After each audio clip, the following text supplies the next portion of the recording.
Oh! Oh! Another day, another project over here at Auto Auction Rebuilds. Today's the day.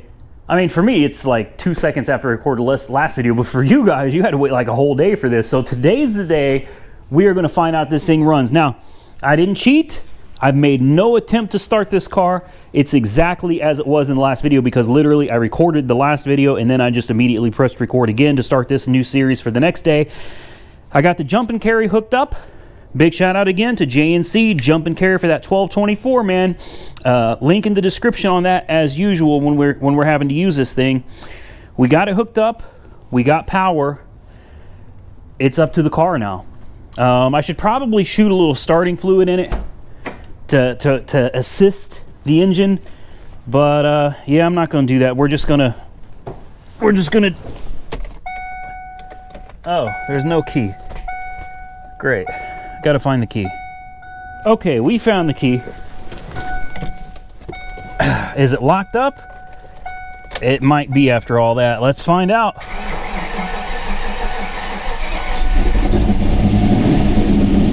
Ho ho!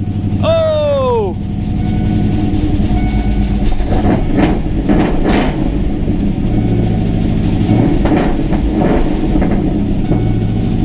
Well, well, well! Oh, she runs and she runs strong. Woo!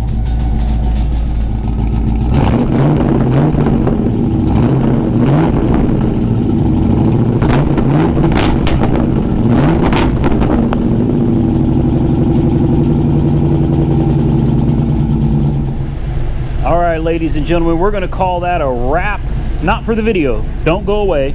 It's too dark, it's late, it's nighttime. I got no headlights. I want to tie down this hood and just take it around the corner and see if it'll move on its own.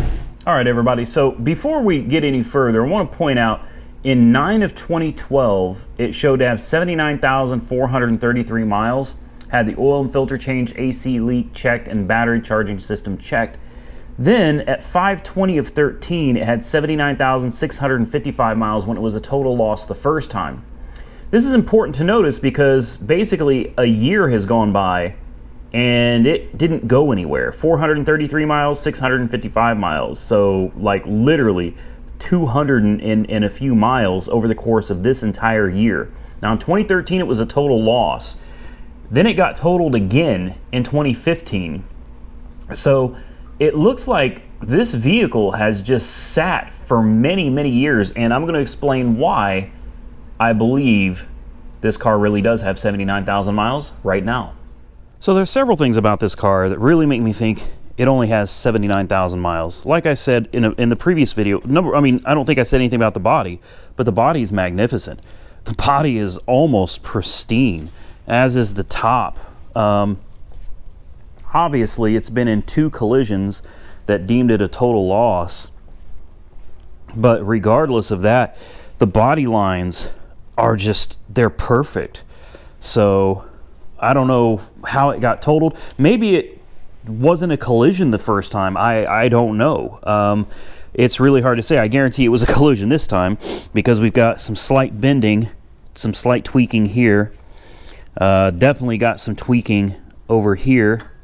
And we got a little more tweaking right here.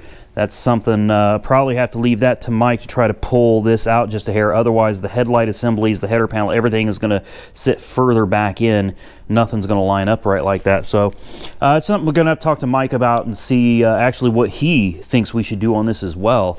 Definitely got to get his input on this deal. Now, going back to why I think it may only have 79,000 miles, if you look at these tires, believe it or not, people, tires will tell a story about a car. Now, this is, of course, assuming these tires have been on this car since the date on the tires, which is sometime in 08. You can't see it on this one. Okay, I've got one you can see it on. This back tire right here actually holds air, but the valve stem is bad. The valve stem leaks really badly on it. So over here, you have your date stamp, which is the 50th week of 2008. So basically the very end of 2008 is when this set of tires was installed on these rims. Now this is a matching set, and as you can see, the tires probably have about 30, maybe 35% tread depth left on them. And the tread wear is a, let's see, what are these? Down here it says tread wear 560, so that's approximately 56,000 miles on a tire.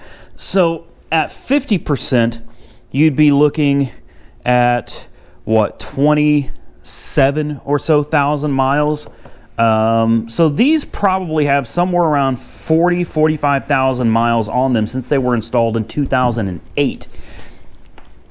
Now, the tires, think about that, from 08 to 2019, you know, maybe 45,000 miles put on these tires. These tires have very little use in 11 years. That is insanely low miles, and that would match up with the reason why the odometer doesn't have any miles on it. It just hasn't been driven for one reason or another. Look under here. It's difficult to see, but look at the shocks. Shocks typically go bad. If they don't go bad with mileage, they'll go bad with age from sitting. The seals just rot out or whatever. But look how clean these shocks are. The shocks are in excellent condition. So you climb under here, and all right, we've got MagnaFlow back here, the mufflers, if you even can call those mufflers. Those things aren't, there's not much of them. But you got MagnaFlow mufflers, MagnaFlow tips, catless mids. All in all, underneath this car is just in great shape.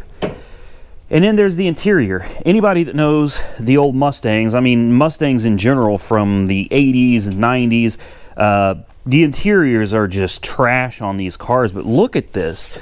This is in beautiful, beautiful condition. The seats are in excellent condition. The carpet, look at this. I mean, the carpet, the dashboard, excellent condition all the way around. So although I've had a few of you comment and say that the odometer is wrong, that I got scammed, I don't think so. I don't think so. This car has spent a good portion of its time being parked, and that much is very obvious. You can tell that from the tires, the interior, and take a look at the engine. Although the engine's a little dusty and it's got some cobwebs on it, things like valve cover gaskets, there's no oil leaking down the valve cover gaskets.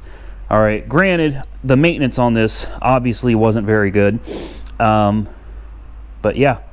All right, so now it is time to get this thing off the jack stands, fire it up, and let's see if we can get it to go forward and backward.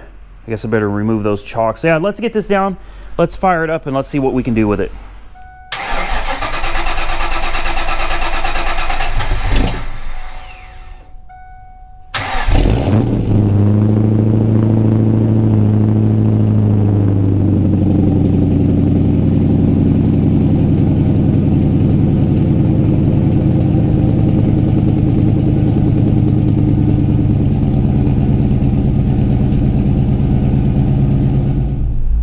All right, boys and girls, are you ready?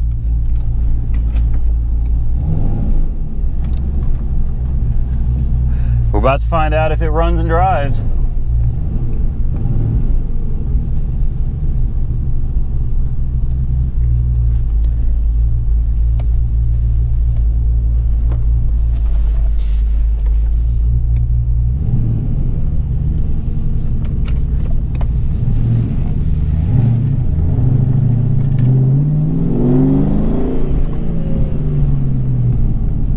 Oh, she's a beast.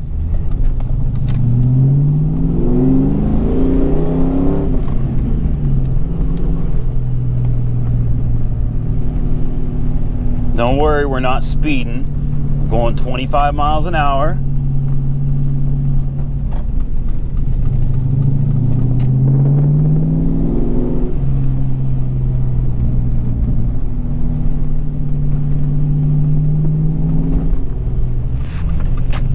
Who needs music when you got that exhaust?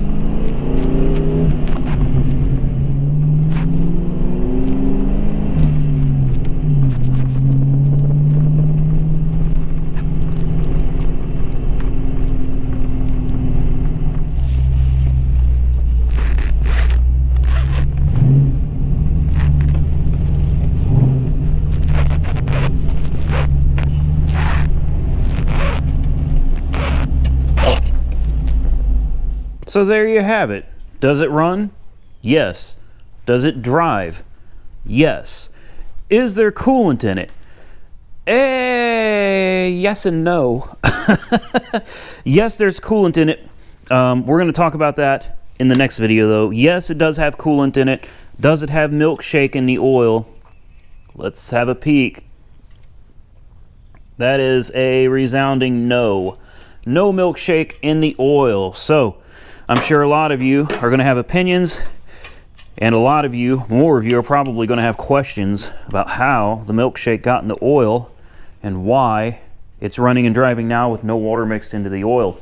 And I'm going to be more than happy to answer that in the next video, where we talk about everything that I have found wrong with the 1994 Ford Mustang GT. This is a great car.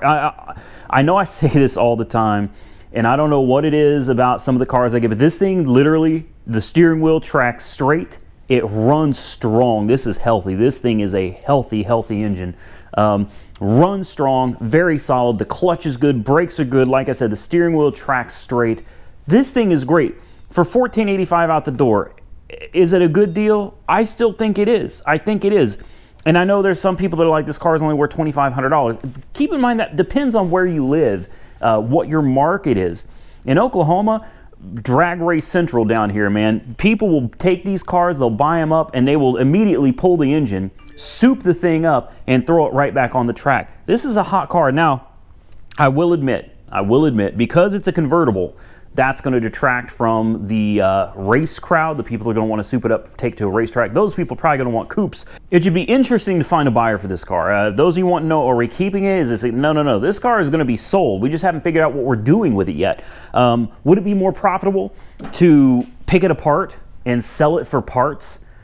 Man, I hate to do that, because my goal in life is to take these cars that are dead. Come on, people. Literally, if this is where we stop with this, it's fine with me.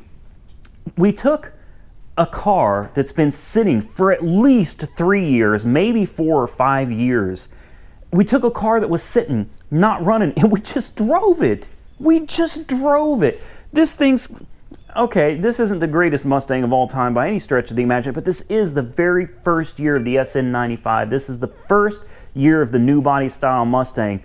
While it still had that old pushrod 5.0 engine that pushed out a whopping 225 horsepower. Hey, but I'll tell you what, it's still a fun car to drive. I've got a Corvette, and this is still a fun car to drive. So we resurrected it. It runs, it drives, now we know. I'll go take the title down, get the title reconstructed on it, so it'll have a rebuilt title. And then, you know, maybe we'll sell it as is. I don't know. Maybe you guys should comment below. Tell me what you think should be done with it. I mean, basically, at this point, we've got $1,500 in it. And $1,500, we have a running and driving Mustang GT that looks to be in relatively decent condition, other than a little bit of front end work that needs to be done. The top does work. I had it go up and down the other day, so the top works perfectly. Needs work, absolutely, but $1,500. We could stop right here and then do what? Sell it? Sell it as is, like it sits? Sell it as parts, part it out. I don't know. Comment below. Tell me what you think should be done with this car in an effort to still be able to make a profit on it. It's not like this is a highly sought after car. There are some people that are just enthusiasts and they're dead set on getting one of these. They're getting harder to find, especially in as good a condition as this one is in. So, you know, maybe put back together, fixed up, I would say $3,000 to $3,500. That's just my opinion. That's doing some research online, seeing what Facebook Marketplace has, what Craigslist has. You can find these with a clean title around here with reasonable mileage for around $3,500 with it, like I said, with a clean title. So with a salvage title being in 1994, I don't think a salvage or a rebuilt title is really going to make that much of a difference on the price tag, because they're just getting harder and harder to find. So I'm going to get out of here. That's it. Next video, we're going to talk about everything that I know right now to be wrong with the 94 Mustang GT. I appreciate you guys taking the time to watch this video. If you're not a subscriber, please consider hitting that subscribe button, clicking that bell icon. And hey, if you enjoyed the content, do me a favor. Hit that thumbs up button. I appreciate it. Thank you, everyone. I look forward to seeing you very soon in the next one.